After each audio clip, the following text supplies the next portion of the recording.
সন্ধ্যার ঝলমলে আলোয় লোকজ সঙ্গীতের তালে তালে দুলছিল সুরজকুণ্ড মেলা। হাসি, উল্লাস আর ভিড়ের কোলাহলে তখনও কেউ বুঝে ওঠেনি মুহূর্তের মধ্যেই বদলে যাচ্ছে পুরো দৃশ্যপট। আচমকা মাঝ আকাশে থাকা একটি জায়ান্ট সুইং এর প্রধান সাপোর্ট চেন ছিঁড়ে যায়। দ্রুতগতির দোলনাটি একপাশে কাত হয়ে 2 থেকে 3 ফুট নিচে ঝুলে পড়ে। দোলনার ভেতরে থাকা আরোহীদের চিৎকারে থমকে যায় চারপাশ। শিয়া বাটার ও ভিটামিন সমৃদ্ধ লিলি বিউটি সোপ, তারুণ্যময় উজ্জ্বল ত্বকের জন্য। রিমার্ক।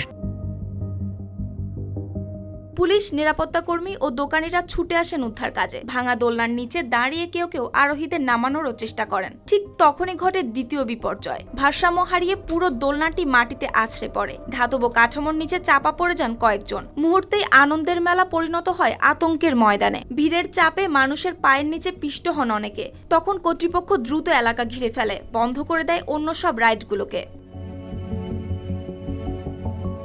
দুর্ঘটনায় আহত হন অন্তত 13 জন। তাদেরই একজন নিরাপত্তার দায়িত্বে থাকা ইন্সপেক্টর জগদীশ প্রসাদ। উদ্ধার কাজ চালাতে গিয়ে গুরুতর আহত হন তিনি। তবে হাসপাতালে নেয়ার পর মৃত ঘোষণা করা হয় তাকে। এখনো আহতদের মধ্যে কয়েকজনের অবস্থা আশঙ্কাজনক হওয়ায় চিকিৎসকরা নিবিড় পর্যবেক্ষণে রেখেছে। এদিকে প্রশাসন জানিয়েছে দোলনা পরিচালকের বিরুদ্ধে আইনগত ব্যবস্থা নেওয়া হবে এবং পুরো ঘটনার তদন্ত কাজও শুরু হয়েছে। রাজ্য সরকারের পক্ষ থেকে শোক প্রকাশের পাশাপাশি আহতদের সর্বোচ্চ চিকিৎসা সহায়তার আশ্বাসও দেওয়া হয়েছে। সুপ্তি রায়, RTV।